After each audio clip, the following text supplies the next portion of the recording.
The paramedic was still talking when I heard my mother's voice on the other end of the phone. "Claire? What's going on? Why is a stranger calling from your number?" I was lying on a stretcher. The back doors of the ambulance were still open, and I could see the intersection where my car had been hit, the broken glass catching the last bit of afternoon sun, a police officer directing traffic around the crumpled hood. My left arm was in a temporary brace. My head was pounding so hard I could feel my pulse in my teeth. "Mom," I said. My voice came out strange, thin. "I was in an accident. I'm being taken to Mercy General." There was a pause. Then I heard it in the background, clear as anything, my brother's voice. Loud, frustrated. Something about a ticket. Something about it being unfair. Something about the city being out to get him. My mother said, "Hold on, sweetheart." And I thought she was talking to me. She wasn't. "Tyler, okay, we'll figure it out, just calm down." Then, back to me. Her voice lower, distracted. "Claire, are you okay? Like, are you actually hurt? I might have a broken arm. They're concerned about a head injury." Another pause. Tyler's voice got louder in the background. I heard the word $240, and then something that sounded like something being slammed on a counter. "Claire, your brother is having a really hard time right now. Can your husband go to the hospital with you?" I stared at the ceiling of the ambulance. "Daniel is in Seattle," I said. "He's at a conference until tomorrow morning." "Mom, I need someone there. I don't know what's wrong with my head yet. I'm sure it's fine. You always land on your feet." She laughed a little. Like that was reassuring. "Let us know what the doctors say, okay? Tyler just got this parking ticket, and the fine is $240, and he's completely—" The paramedic gently took the phone from my hand and told her which hospital I was going to. Then he set it face down on the stretcher beside me and said, quietly, "Is there anyone else we can call?" I thought about that for a second. Then I said, "My husband. Please call Daniel. My name is Claire. I'm 31 years old. I'm a corporate attorney at a firm downtown, which sounds more impressive than it feels some days. But it means I have a salary that most of my family treats like a shared bank account they never contributed to. I should tell you about my family before I tell you the rest of this, because otherwise none of it will make sense, or maybe it'll make too much sense, the way things do when you finally say them out loud. My parents are good people, I think. They love their children. They just never figured out how to love both of them equally. My brother Tyler is 4 years younger than me. He was the unexpected one, the boy they'd always wanted, the one my mother still talks about in a tone of voice she has never once used when talking about me. Tyler dropped out of college after 1 semester. Tyler has had 7 jobs in 6 years. Tyler is 27, and still calls my father to help him with things like changing a tire and understanding a lease agreement. I left for college on a partial scholarship and paid the rest with loans and part-time work. I graduated law school with honors. I passed the bar on my first try. I bought my own car, my own apartment, and then, 3 years ago, I married Daniel, who is the kind of person who remembers things, important things, small things, the things that matter. For the last 4 years, I had also been quietly paying a portion of my parents' bills. Not because they asked. Exactly, it started with 1 month when my father's truck needed a repair, and they were short. And then it just never stopped. 200 here, 300 there. Once, almost $800, when their water heater failed, the same week Tyler needed rent money, and somehow both of those things became my problem. Daniel knew. He never told me to stop. He just asked me, once, sitting across from me at our kitchen table, "Do they know how much this adds up to?" And I said I didn't think they thought about it that way. He nodded and didn't say anything else, because Daniel is smart enough to know that some things have to run their course. I should have listened to the question underneath that question. But I'm getting ahead of myself. I was admitted to Mercy General at 4:47 inches the afternoon on a Thursday in March. The ER doctor ordered a CT scan immediately because of the way I was describing the pain behind my right eye, not just a headache, but a pressure, something that had started before the accident, actually, which is what I told her, and which made her look at me with an expression that meant she was now more concerned, not less. My left arm had a hairline fracture just below the elbow. They put it in a proper splint, and told me I'd need a cast within the next day or two. The bigger concern was my head. Daniel called at 5:12. I heard his voice and felt something in my chest unknot. "I'm already looking at flights," he said, before I'd even finished explaining.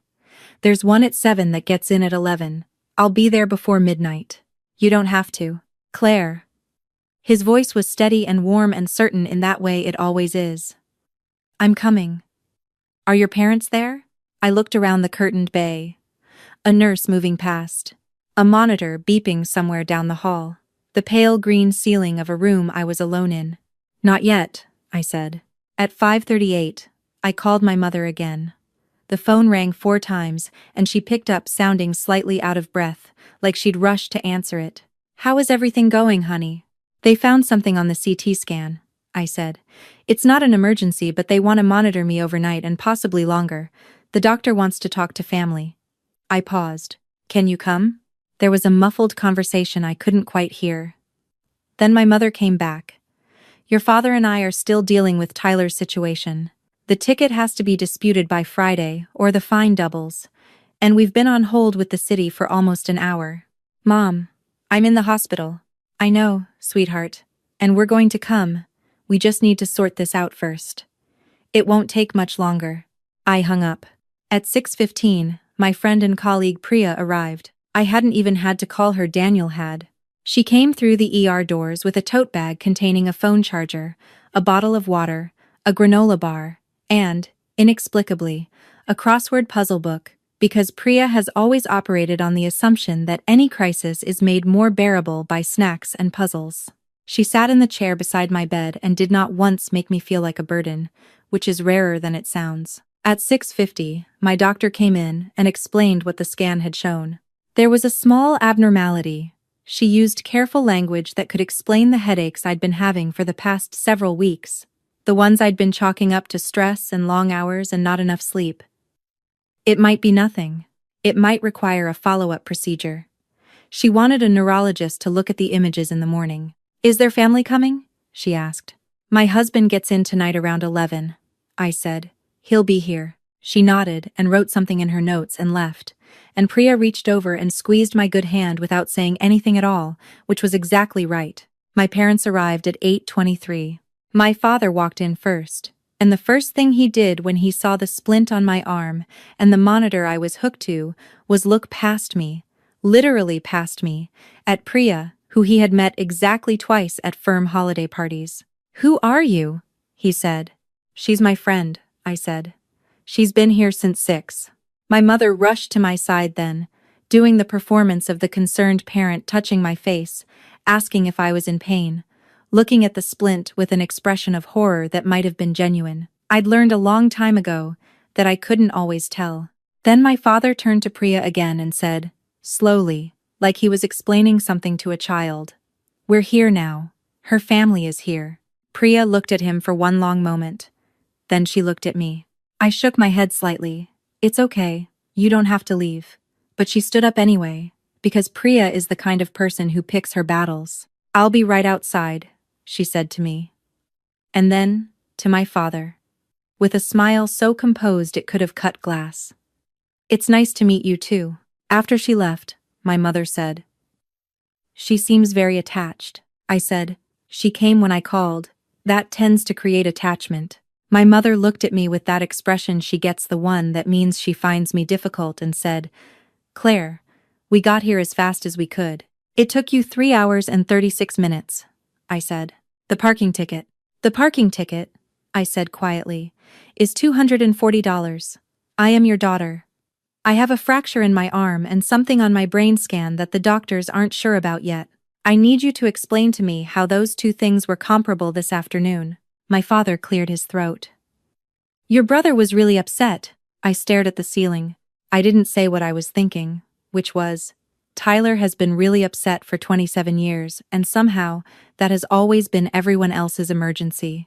I didn't say, "I have been paying your electric bill and your car insurance and 3 months of Tyler's rent this year, and not once have I called it an emergency." I didn't say any of it. I just said, "Daniel will be here at 11. You don't have to stay." My mother said they would stay. My father sat in the chair and looked at his phone. My mother asked me twice if the hospital food was decent, and once, whether I had updated my insurance information, since I'd changed firms 2 years ago. At 11:04, Daniel walked through the door. He looked tired, the tie loosened, the jacket over his arm, the particular exhaustion of someone who sprinted through an airport. But when he saw me, his whole face changed into something else entirely. He came straight to the bed and took my face in both hands and looked at me for a moment without saying anything. Then he looked at my parents. "You made it," my father said. Daniel said, "Yes, just that." He sat beside me and held my uninjured hand, and, for the first time since 4:47 that afternoon, I felt like someone was actually there. Later, after my parents had gone out to find the cafeteria, Daniel said quietly, "How long after the accident did they get here?" "Almost 4 hours. He nodded once. He didn't say, "I told you so." He didn't say anything. He just turned my hand over in his and traced his thumb across my knuckles, and I felt, in that gesture, every conversation we had ever had about my family, and every time he had listened without pushing, and the full weight of what it cost him to keep doing that. "What was it?" he asked. "What was so important?" "Tyler got a parking ticket." Daniel was quiet for a long moment. "How much?" $240. He looked at the wall. Then he looked at me. Then he said, very carefully, "And in the last 12 months, how much have we sent your parents?" I knew the number. I had always known the number. "A little over 6,000, I said. He nodded. "Okay," he said. I don't know why, but that okay felt like a door closing somewhere. Not between us. Between me and something I had been carrying for a very long time. The neurologist came the next morning. The abnormality on the scan was a small benign cyst there since birth, almost certainly, not responsible for my recent headaches, which were almost certainly stress-induced. She recommended I follow up in 6 months. She shook my hand and told me I was free to go. Daniel drove me home. My arm was in a proper cast by then, my dominant arm. Naturally, and I was going to be working reduced hours for the next several weeks, which my senior partner responded to, with the particular combination of understanding and mild inconvenience that characterizes every workplace's relationship to human frailty. My parents called twice that week. Once to check in. Once to tell me that Tyler's ticket dispute had been partially successful. The fine was reduced to $180, as though this was news I had been waiting for. I didn't tell them that I had decided to stop the payments. I didn't tell them that Daniel and I had sat at our kitchen table for 2 hours, the Sunday after I came home, and gone through every transfer, every Venmo, every check, every time I had quietly absorbed something that should not have been mine to absorb. I didn't tell them because I wasn't ready to have that conversation yet. I wanted to do it right. As it turned out, the conversation found its own occasion. My mother's 60th birthday was in April. She had been planning a dinner for months, a private room at a restaurant she loved, 40-something guests, a slideshow my aunt was putting together, the works. I had helped organize it. I had helped pay for the venue deposit, actually $1,200, transferred in January, when my mother mentioned she was short after the holidays. The dinner was on a Saturday. Daniel wore the gray suit I love, and I wore a green dress I'd bought specifically for the occasion, and we arrived 15 minutes early, the way you do when you've helped plan something. The room was beautiful. My aunt's slideshow was cycling through old family photos on a screen in the corner. Flowers on every table. The kind of evening that looks effortless and isn't. My mother cried when she walked in. Happy tears. Real ones. The kind that made me feel just for a moment, like maybe none of the rest of it mattered. Then she made her rounds, hugging her friends, her sisters, her cousins. And then she reached Tyler, who was standing near the bar with a drink already in hand, looking like someone who had arrived recently and intended to be celebrated simply for showing up, and she held him for almost a full minute while everyone around them smiled. She hugged me for about 4 seconds, patted my cast, said, "Still healing?" and moved on to my aunt. Daniel, standing beside me, said nothing. He put his hand on the small of my back. I felt the warmth of it, and stared at a centerpiece, and breathed. The dinner was lovely. The food was excellent. People laughed and told stories and clinked glasses, and my mother looked genuinely happy, which I had wanted for her. Then came the toasts. My aunt went first. then a family friend. Then my father, who gave a speech about my mother being the heart of the family, about all the sacrifices she had made, about how the family would not exist without her. He looked at Tyler when he said it. Then, as an afterthought, I could see it happen in real time, the small correction. He looked at me too. Then Tyler stood up. He had clearly not prepared anything, but spoke with the confidence of someone who has never been required to prepare anything. He talked about their vacations when he was a kid. He talked about the time she drove 40 minutes to bring him lunch in middle school because he forgot his. He talked about how she always answered the phone no matter what time it was. Everyone laughed and awed in the right places. Then he sat down and looked at me, a small, easy look, the look of someone who has gone first and doesn't feel guilty about it. And I stood up.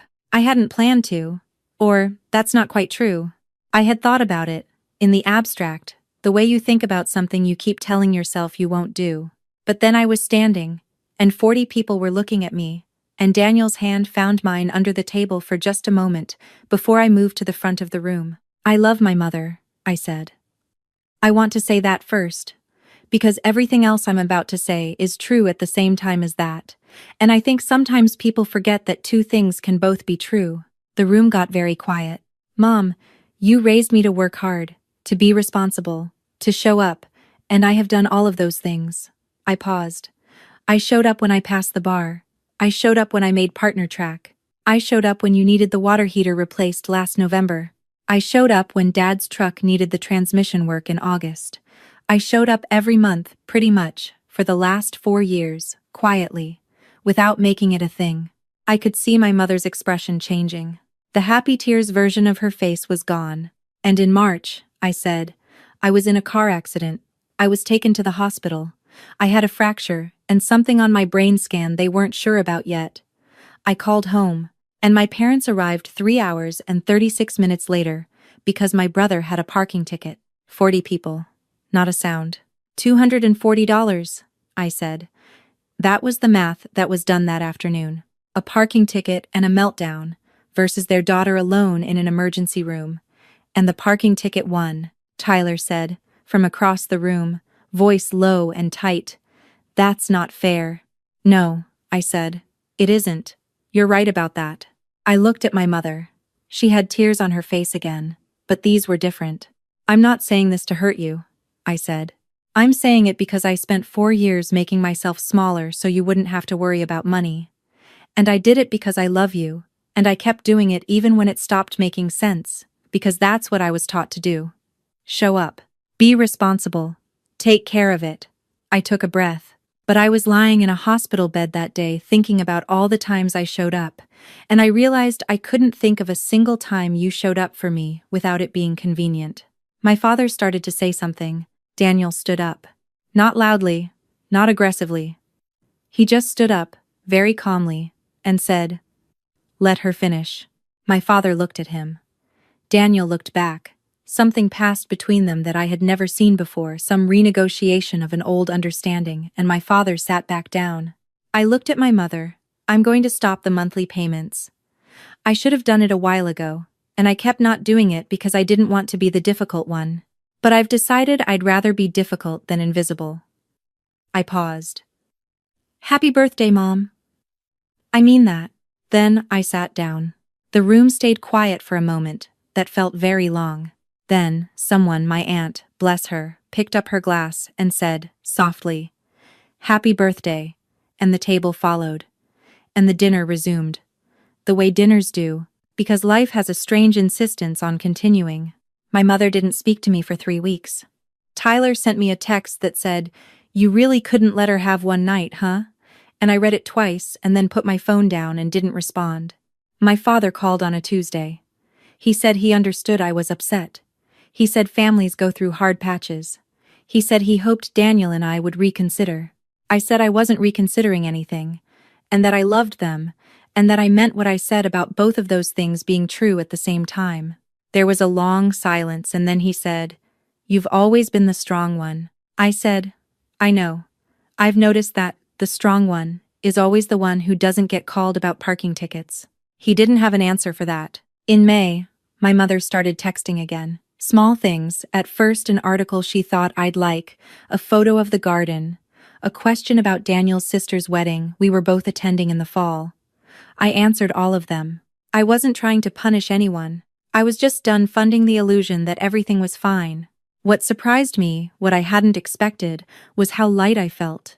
I had been carrying something for so long that I'd stopped noticing its weight.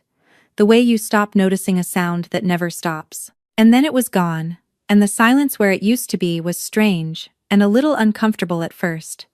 And then slowly, gradually, like a room filling with morning light, it was just easier, Daniel noticed. One evening, he came home to find me sitting at the kitchen table with a glass of wine and no work in front of me, which almost never happens, and he stopped in the doorway and looked at me. "You look different," he said. "Good? Different or bad different?" He smiled. We had dinner and talked for 2 hours about nothing important, a show he wanted to watch, a trip we were thinking about, a neighbor's inexplicable new lawn ornament, and it was the best evening I'd had in longer than I could remember. Later, while I was loading the dishwasher, our 5-year-old niece, Daniel's sister's daughter, who had been staying with us for the week while her parents dealt with a home renovation, padded into the kitchen in her pajamas. She had overheard me, earlier in the week, mention to Daniel that I was done sending money to my parents. She had the way of children who store things away and produce them at unpredictable moments. She looked at me very seriously and said, "Auntie Claire, now that you stopped giving your money away, does that mean you can get me that art set I wanted?" I looked at her. Daniel, behind me, made a sound that was very clearly a suppressed laugh. "You know what?" I said. "I think that can be arranged." She nodded with great satisfaction, as though she had always known this day would come, and went back to bed. I stood in the kitchen and I laughed until my eyes watered. My mother and I had coffee together in June. She came to my side of town, which she almost never does. She sat across from me and held her cup and didn't quite look at me for the first few minutes. Then she said, "I didn't know you felt that way. About the money." I said, "I know. Why didn't you say something?" And I thought about that for a moment, the real answer, not the easy one. "Because I thought if I was useful enough," I said, "eventually I'd stop feeling like the one you didn't drive 40 minutes for." She set her cup down. "I never meant," she started. "I know you didn't mean it," I said. "That's almost the harder part," she cried, a little. I held her hand across the table. It was uncomfortable and necessary and something I had needed to do for a very long time, and we stayed there until our coffee was cold and then ordered more, and it was not fixed. Things that take years to build don't get fixed over 1 cup of coffee, but it was a beginning. A real one. The kind that starts from the actual ground instead of the surface we'd both been pretending was solid. I drove home with the window down. The city looked the same as it always does, ordinary and rushing, and full of people carrying things they haven't named yet. I thought about the afternoon in the ambulance, the broken glass on the intersection, the paramedics' careful hands, the ceiling of the ER, Priya with her crossword puzzle and her granola bar, Daniel's face in the doorway of my hospital room, tired from a flight he'd caught in 20 minutes because there was never a question about whether he would. I thought about all of it, and I thought, I spent a long time trying to be loved by people who treated love like a limited resource, like there was only so much of it, and someone was always getting more than their share. I kept trying to need less so they'd have more to give. It doesn't work that way. It was never going to work that way. The version of me that understood that now was not harder or colder or more selfish. She was just honest about what she needed, about what was real. About the difference between the people who show up when it's convenient and the people who catch the 7 o'clock flight. I have a small scar on my left forearm where the cast was, just at the edge where it ended. Some days I don't notice it. Some days I run my finger over it and remember the afternoon and feel, not bitterness, that's not quite the right word, but something more like clarity. I earned that scar. It cost me more than the accident did. I'd pay it again.